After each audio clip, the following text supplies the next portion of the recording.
Often they will totally digitalize it for you. Oh, really? And keep your originals, but make it into a book that's digitalized. Probably do it at Costco. You know, I always hear about it when it's the free time. Is that your dog, Randy?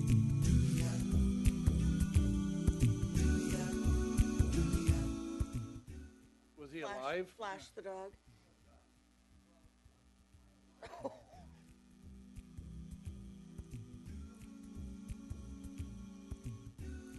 What a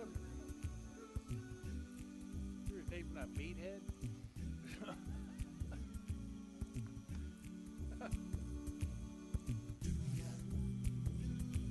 Oh.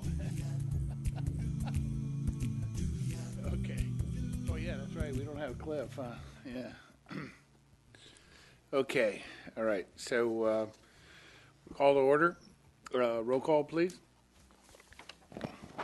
Note for the record that all council members are present except Councilmember Lentz, who has had to leave this evening.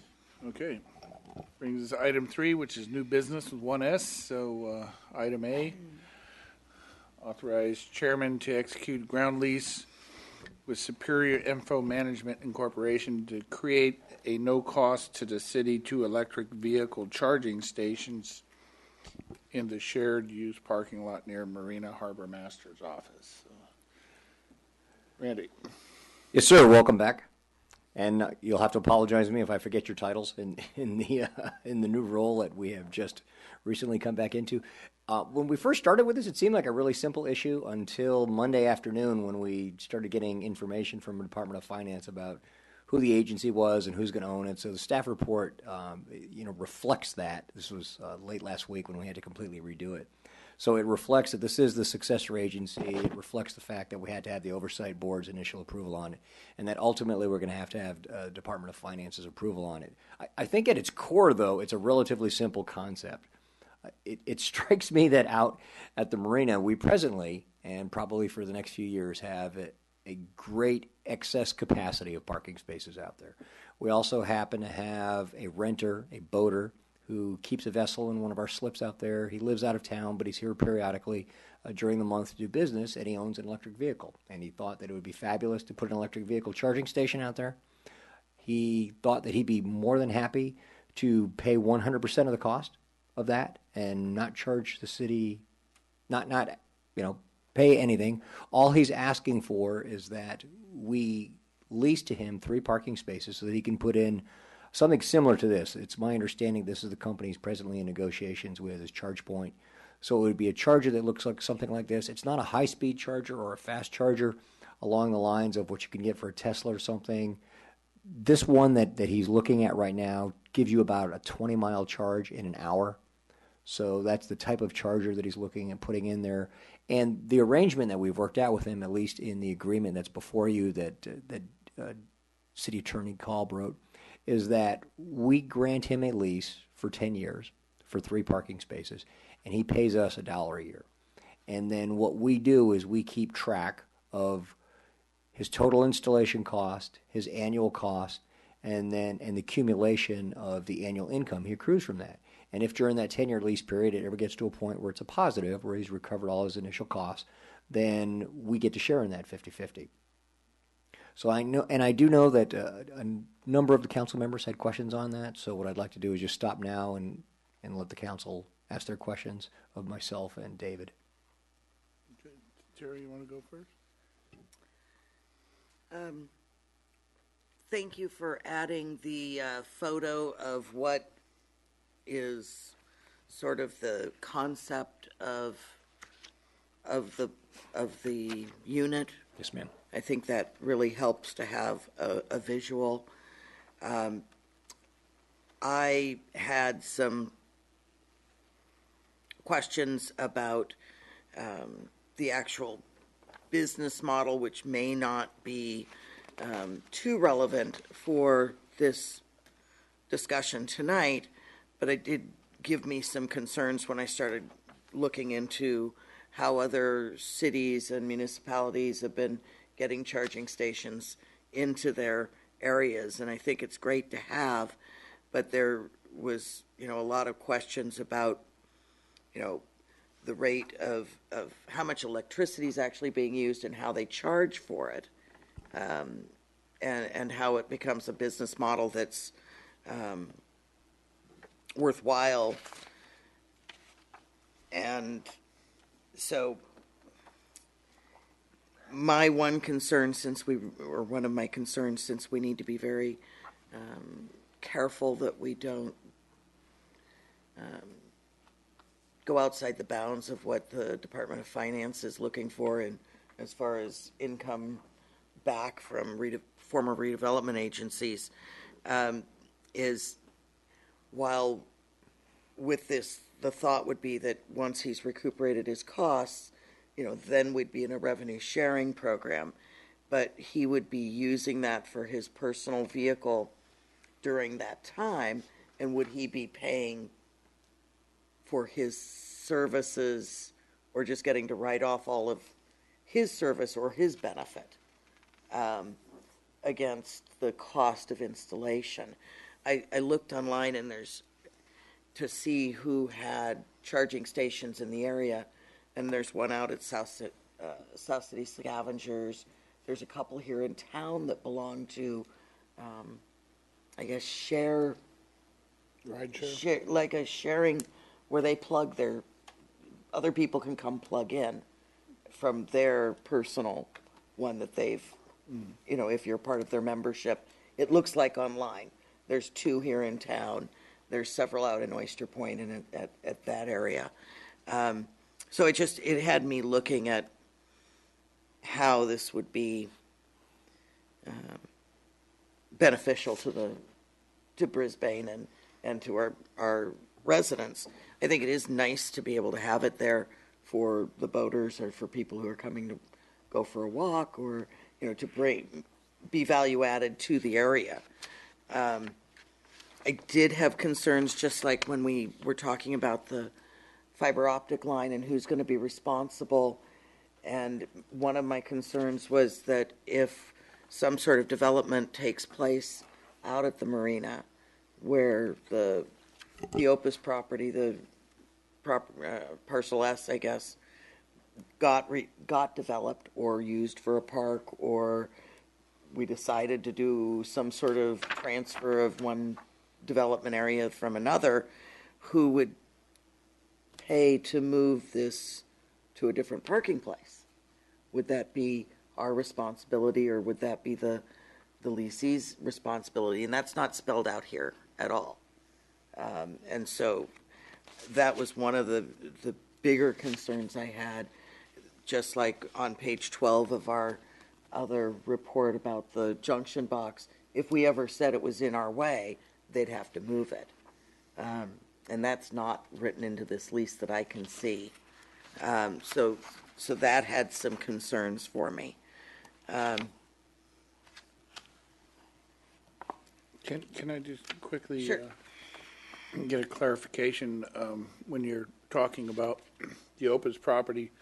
Where exactly were we looking at locating? You said it's near the marina office, but exactly where? So if you were standing in the harbor master's office, sir, and looking back towards the parking lot, in front of you there's a small grassy area, and it's got the main panels where all the power comes in. Next to those, the one's a generator, right?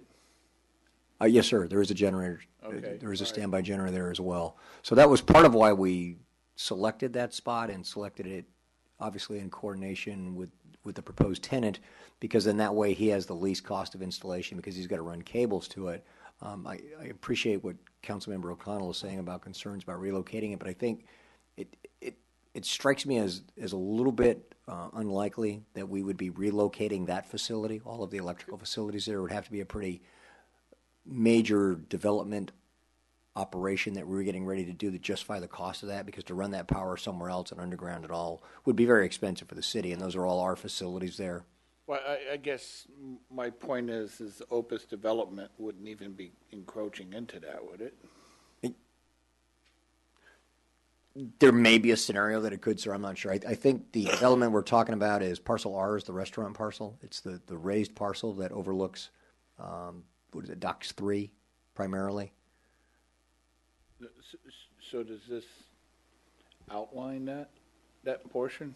No, it's not. It's not in parcel R right now. Okay, I guess that was It's not physically in the space that they have the long-term lease to. not in any physical space, really. Not at all. Okay. No. I was just trying to get that clear. No, and I understand that. It's just on some of the drawings we've seen in the past with, a community park, several variations we've seen on drawings out at Sierra Point.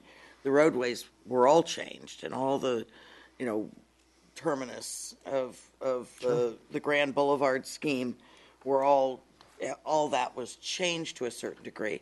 So I just worried and not thinking about the large electrical box that's near it, that I just would want to make sure that if for some reason we needed it to move, that we weren't responsible for moving it if it encroached on our right of way for some reason.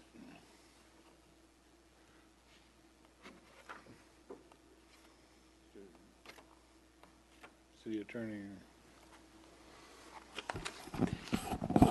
Councilmember O'Connell, the way the lease is currently written, it's for a 10-year lease. So there's grounds for termination if there's a breach of any of the lease requirements or default. If there was a development scenario where it involved Opus building something that would require moving those charging stations, I mean, that wouldn't be covered. I mean, we wouldn't have the right to terminate under the lease agreement as is currently written. One thing that we might do is negotiate, and as part of any agreement with Opus, work out how that was going to be handled. But we wouldn't automatically have the right to terminate. At the end of the 10 years, we have the option of either keeping the facilities or asking the person to remove them. And if we keep them, then we're responsible for the upkeep, but we're also fully entitled to all the revenue from those charging stations. And then the other question I had is that the recoup on the costs for this, does that include any opportunities? Because from what I was reading online about these, that quite a bit of the recuperation of the cost of installation is in the advertising and the kiosk itself, that they can do advertising, and I'd want to make sure that we aren't either losing out on that potential revenue stream, or for the offsetting costs, or that we get a larger digital display that's, flashing graphics of whatever in the parking lot, trying to attract to that charging station. Because that's they're all customizable. Or they don't have to say charge SharePoint or Blink or whoever the partner is. It can be, advertising the card room down the street. Netflix. Yes.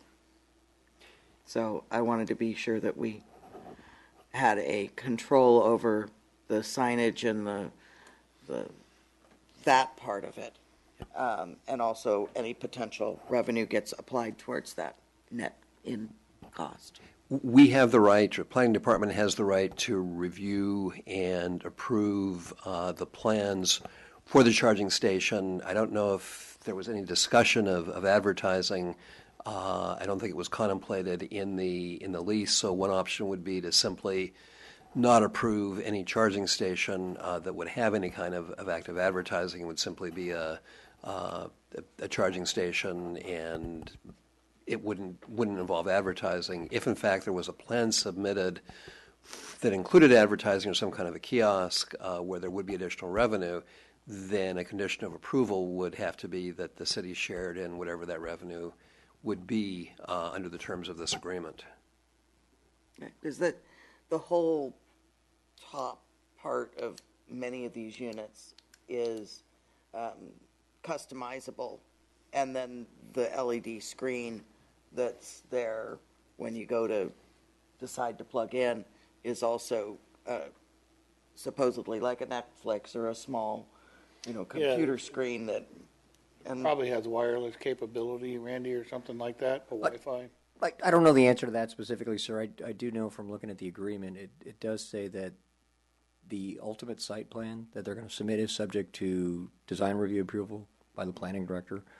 So I would think that that would be one of the items that we could look at to see if that they've got something other than what the proposed tenant has shown us. He has said, this is the person that I'm in negotiations with, and this is what we're looking at putting in. If he were to come in with a screen that's 3 times the size, I think that's certainly reasonable and falls under the planning director's authority to say, no, that's not acceptable.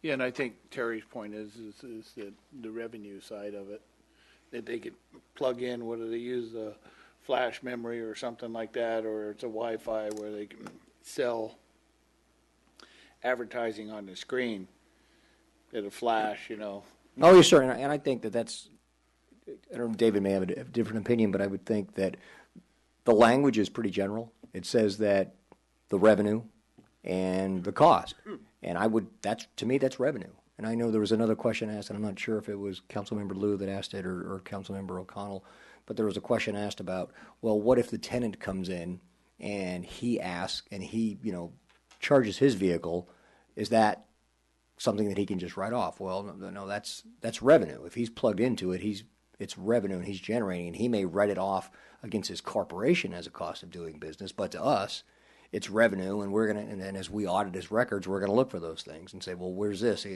Where's the time when you're plugged in here? We're not seeing that if it's not showing up in there. Okay, and if you could flash that picture of the potential Sure. Can we have that back up? Sure. station just for a moment again. Sure. I'm sorry. It's okay, we know you want to stay late. I know. And it was very interesting. It was very interesting to go and do a little research and see what these look like and what the implications could be. But what I'd like to show you is that where the screen is that has the animation, that's the interactive. But where it says EV charging only and goes up, this on most of the models is where there's a large lighted advertising area that also is completely customized per what most of the vendors say, that adds a lot of advertising space and a lot of potential for Light noise. light. It's just something that I think that we should be aware of, which I wasn't. The look of it itself is not, too large or obnoxious or anything like that. I mean, it's probably looks like a fairly innocuous thing, especially when it's sitting next to a big generator out there. But I just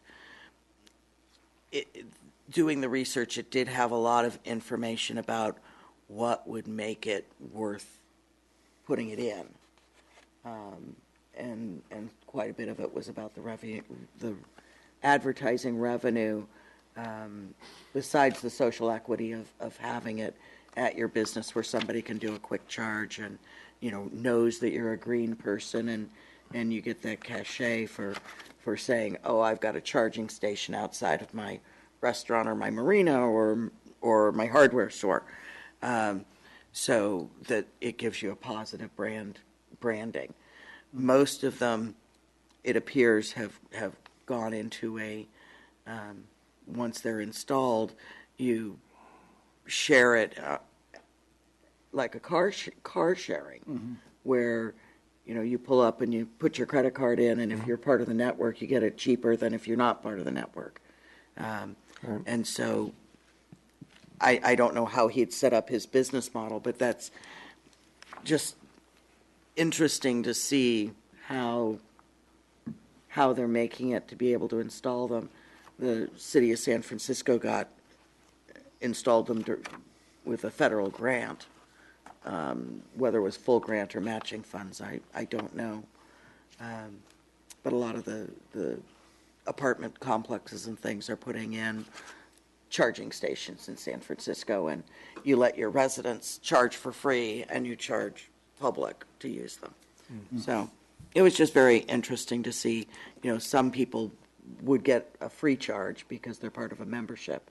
Some people wouldn't, and that's where my concerns about the owner of the person who's thinking about installing this, would come in and, his card's a free card to charge, where other people are paying. And so that was my concerns. It sounds like there's a lot of flexibility on how you could set that up, so it's a good point. But, the energy or the electricity is actually coming from the city's sub point right there, right? It's a separate meter, sir. Huh? Oh, no. Well, that's where it's coming from, but it's going to be separately metered. He's going to have to get his own PG&E meter. So right. We're not paying for the electricity. Yeah. I mean, so. He's just got a convenient point to connect. Okay. Right? Yeah, I appreciate Terry's research. Very informative. Thank you. For what it's worth. The main thing I think it's a fine idea, but the main thing I'm a little bit concerned about has to do with our having to deal with the state on this, particularly the not terribly rational people in the Department of Finance and the State Controller's Office. True that. And their sense of what's public and what's private and what they can glom onto somehow or other or find a way to distribute to somebody else other than the city. I'm just a little bit worried about how this is conceptualized from that point of view.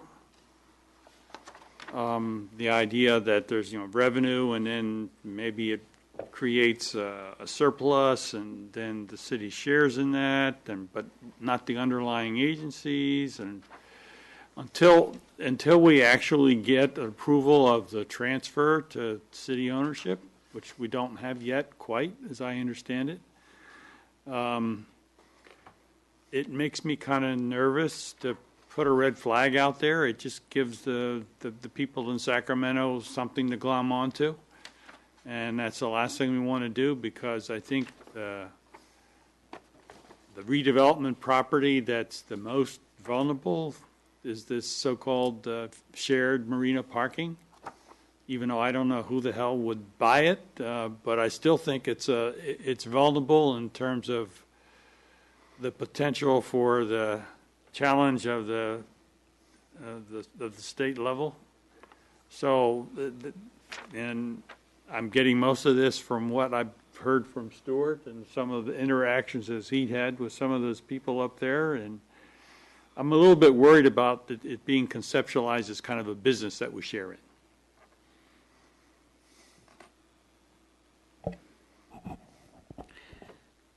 in. I can appreciate your concern. I knew you of all people would. Because we are in conversation with the Department of Finance, and they finally agreed we built our marina. They got to that agreement today. Did you send them a picture? They were looking at a Google map. Google Earth. And they were still asking me today, when do you plan to build your marina? Yeah. And yes, they are concerned about parking lots. Parking lots they do not see as being a government purpose. I'm trying to explain to them the parking lot for a marina. If the marina is a government purpose, then the parking lot should be a government purpose. We're having that conversation. I said, what would happen if it was next to a city hall? They said, oh, that we could understand. And I did ask him. I said, we are going through this process and trying to put an EV charging station in the marina parking lot, and can you give me an indication whether or not you will approve it? And he said, no, I have no clue whether we will approve it or not. I would have to talk to my supervisors.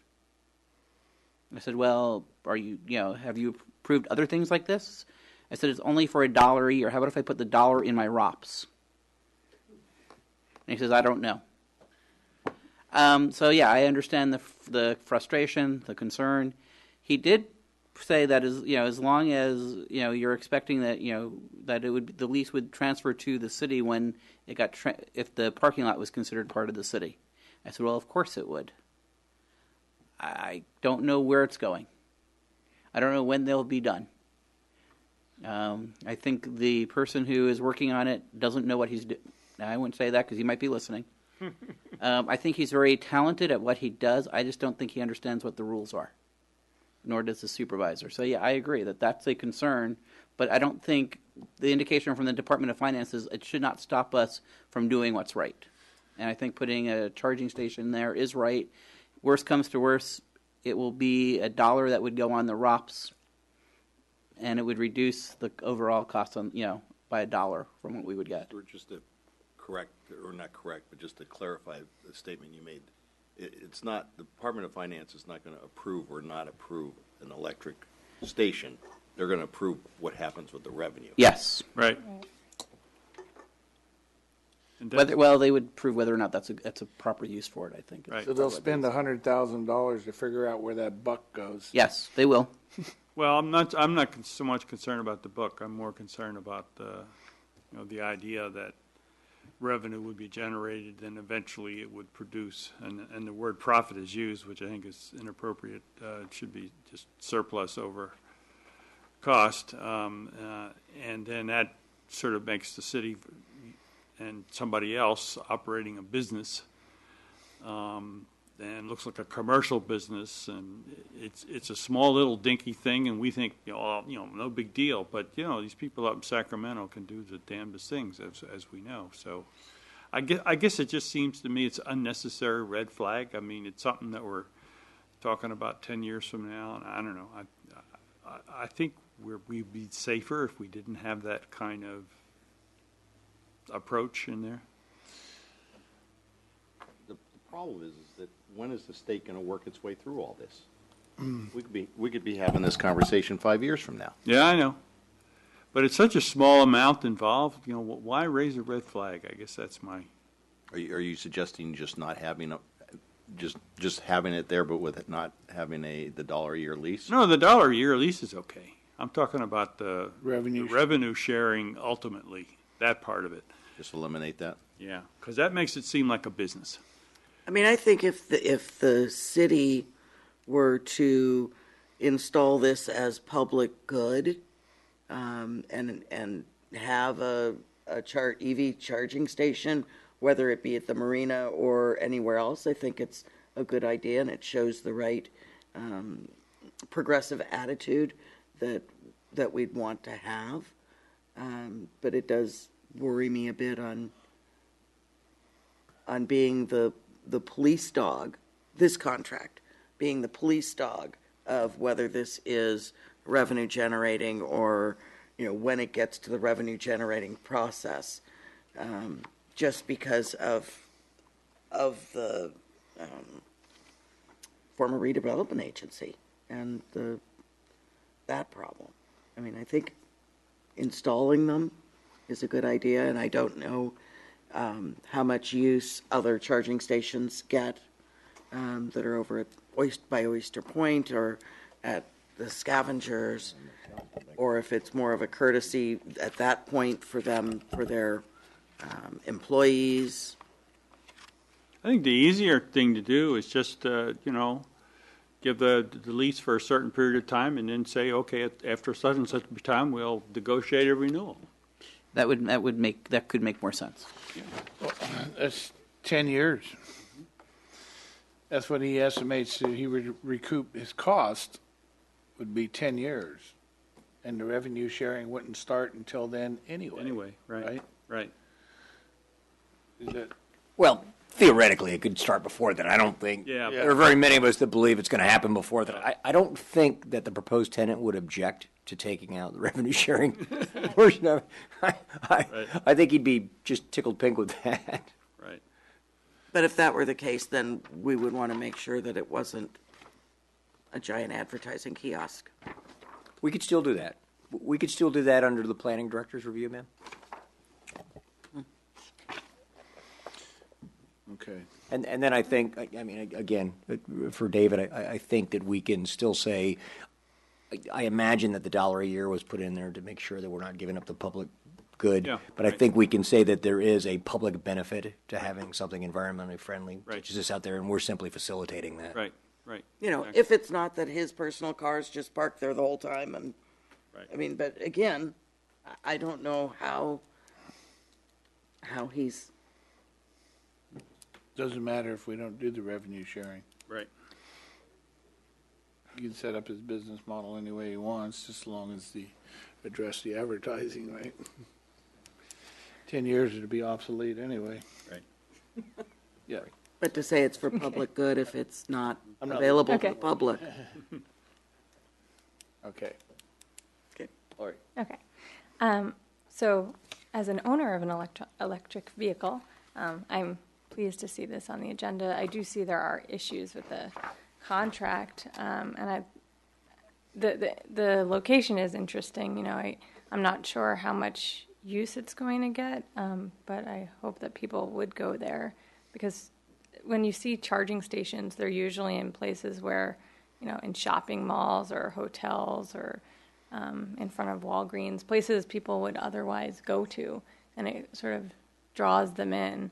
And most of the ones I've seen have been charge point. We were just down at Stanford Shopping Center. I saw the one there. And, you know, as an electric vehicle owner, I can tell you that you want to have one with a quick charge. I mean, if it's going to take you an hour to charge for 20 miles of, you know, value, that's really not that great.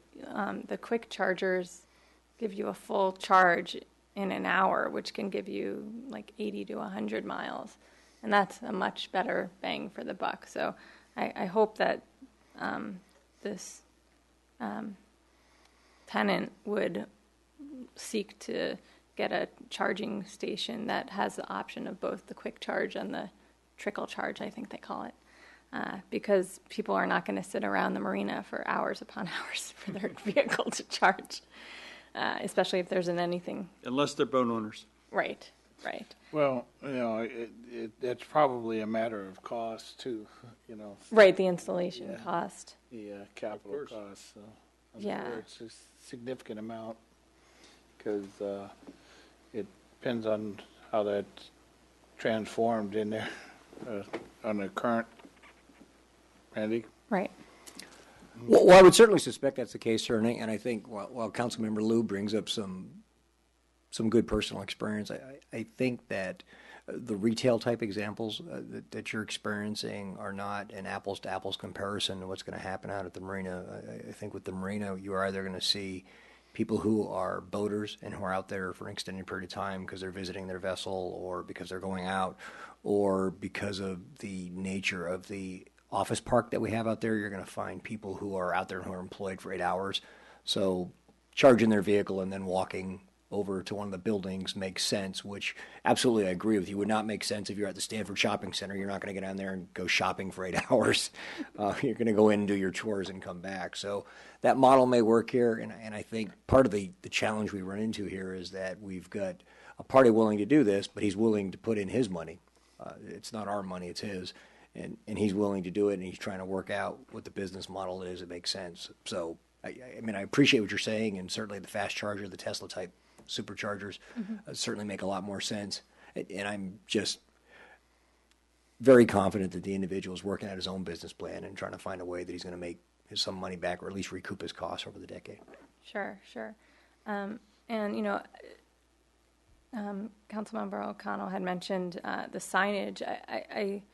I would hope that there would be adequate signage to attract people to know that there is this charging station at the end of the marina, maybe some signs as people exit the 101. You can't just have the sign way at the end. And as for the advertising revenue, I took a closer look at the ground lease, and when it talks about profits in section 6.05 on page 4, it doesn't appear to me that any revenue received from advertising would be included, because it says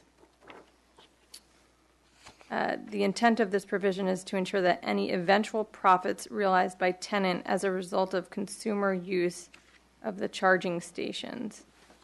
To me, profits from consumer use of the charging stations is pretty specific.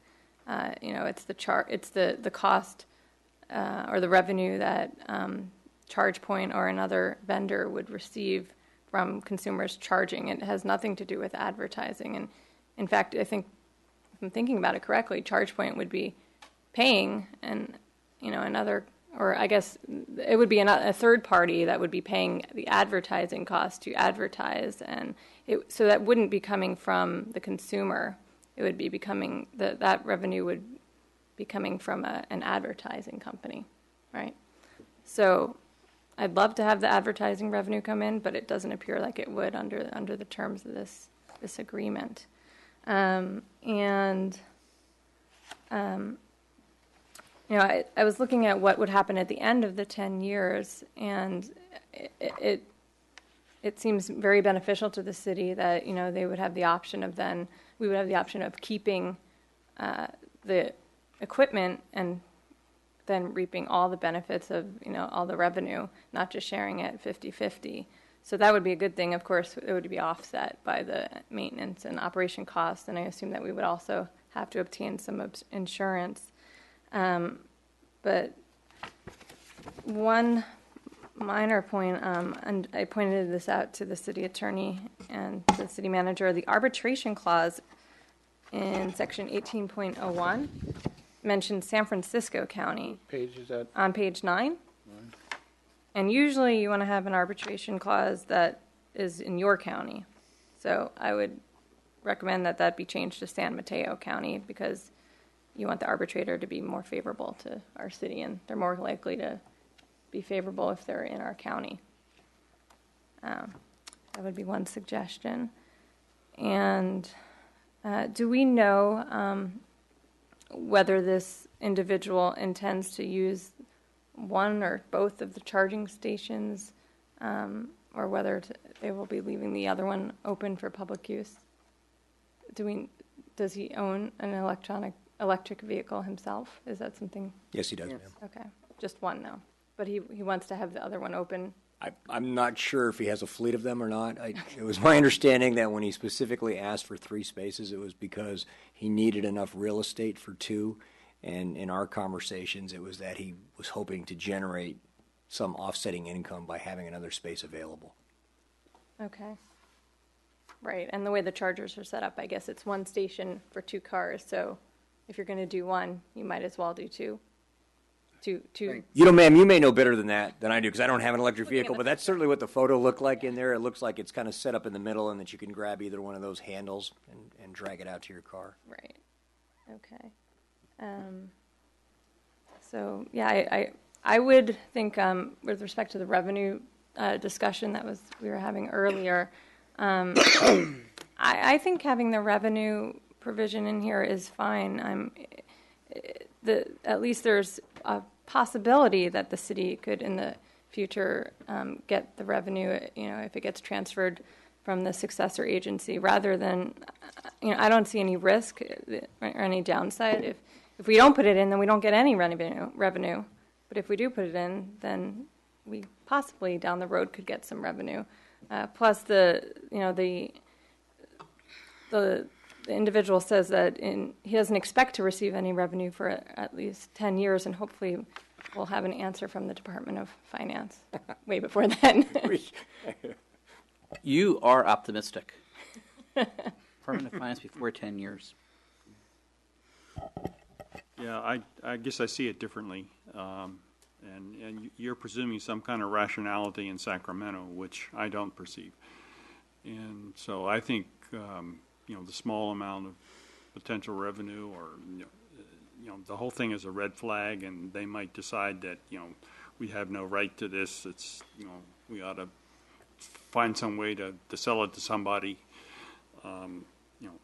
That's kind of the way they're thinking, because the whole way this has gone is that the whole reason for the demise of redevelopment was for the Department of Finance to somehow or other generate revenue that wasn't coming to the state that they could redistribute to the schools.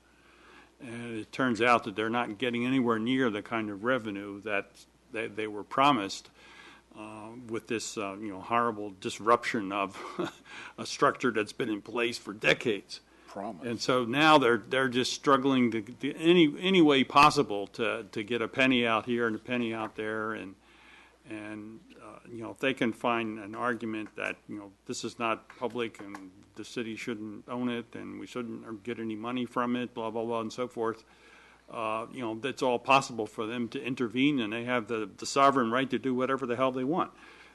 So my strategy is don't send up a red flag. Because there's always a chance that, and a pretty good chance, that it'll come to the awareness of someone who will do something quite irrational, and we'll be very unhappy. So maybe I misunderstood now that you're clarifying. I think I hear what you're saying. So you're saying the red flag is not that they will not allow us to take the revenue for this the charging station revenue, but you're saying any revenue that's generated from this parking lot or this property, that it may jeopardize the city's ability with respect to if they anything on that property. Perceive us as using it, for commercial purposes, that's what they're going after. That's the issue. That's the issue, right? I mean, what they might say is that you cannot turn that over to the city. It's not a governmental use, and therefore it's not a city use. It's not for the city. Yeah. It will stay in the successor agency. Any revenue off of that piece of property would have to be put on your ROPS as revenue, which would then decrease the amount of property tax that would be needed to offset costs of the successor agency. That's the line of reasoning that they would use. Right.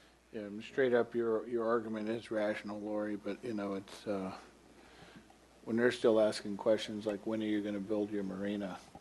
That's scary. Yeah, or why is a community park public? Right. That's the kind of questions you get, if you can believe it. Right. I've been asked why, about the community park. They've asked me, what's the benefit for the park and ride? What's the community benefit for a park and ride? We shouldn't really talk about this. That's they're the ones that really give public employees a bad name. So you guys need to understand that. Well, this is on TV. In terms of but this it's process, truth. This is going to go on for the next 5 years, as long as this governor is governor, and this. Who says he's getting reelected? Oh, he will. If he doesn't, then it'll go on for one more year. Yeah, if right. he gets reelected, this is going to go on for the next 5 years. Well, in considering what you've said, Ray, then I think I would revise my thoughts that I agree. I don't think it's worth jeopardizing, and especially since we're not expecting any revenue for 10 years, then I agree with you that we could remove the revenue provision. Okay, everybody get their answers or questions? So that means then that the contract needs to be redrafted by the city attorney. And as I recall, Stuart, wasn't there some talk about putting this on the oversight panel agenda? And we're obviously not going to make that now. Right. What has to happen?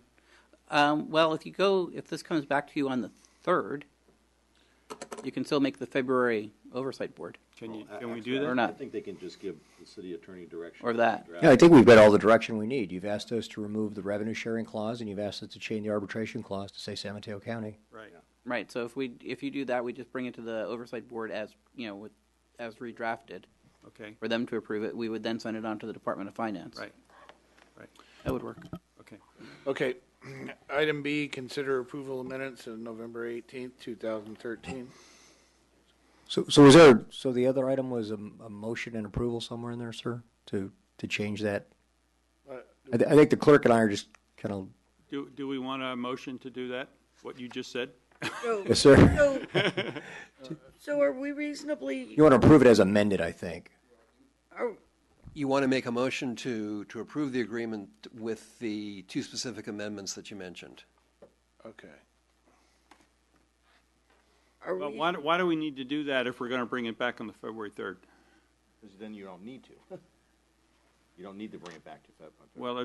Well, I mean, I think I'm probably comfortable with that, but I want to find out, are you comfortable with that? Well, could we, I'm okay with it. I'd like to see it again, maybe on the consent calendar, like we did with Well, the, it has to come back to the successor agency, so. We'd have to have another. oh, okay. Yeah. are we reasonably sure that by removing the revenue generating source that we're covering ourselves with the state? Just one less argument for them.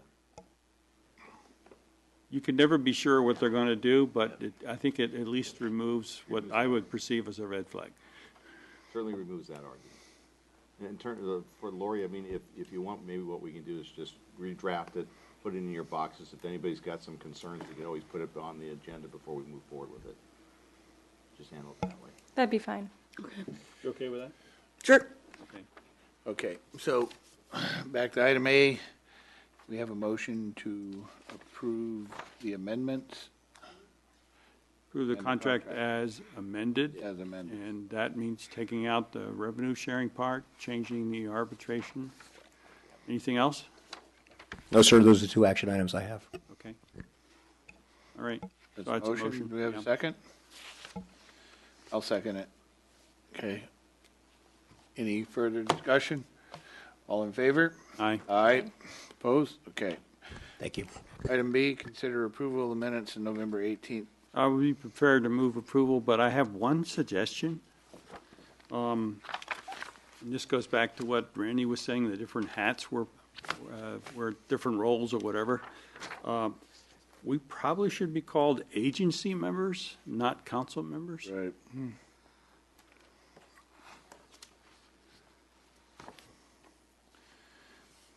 Okay, so I'd move approval with that modification. And be Oh, called. and there's an S missing on the word business as in new business. Oh, okay. What? Oh, yes, you're right. What? There's an S missing, new business. That's what I said at the beginning. Oh, I Is that didn't right? Yeah. It's on there. Right here. Oh, yeah. New business, Yeah. 1S. Oh, yeah. Yeah, it was carried for, okay. Okay, so there's, I moved, did anybody second? I'll second. Okay, motion and second. All in favor? Aye. We are adjourned. Ta-da. Good night. I wasn't talking about the agenda, though. I was talking about on the minutes. It's missing. Yeah, I know.